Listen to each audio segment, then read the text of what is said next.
Hi, welcome to How to Draw Simple. Today we're going to learn how to draw a skateboard. Let's start off by drawing a really long beam shape for the board. Start with a long straight line for the flat part, then turn up slightly for the curved ends, come all the way around like so, straighten out again, and then close it out by curving back around to where we started.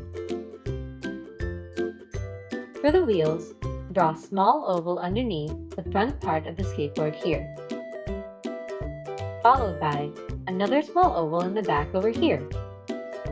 Lastly, add a short angled line between the wheels and the board for the trucks. To add some more detail, add a thin, short curve and a small oval in each of the wheels like so.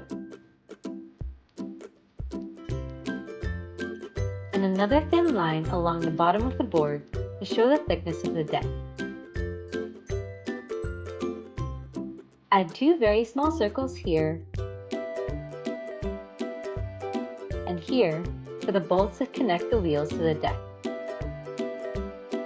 followed by two small groups of dots here and here for the rough texture on top.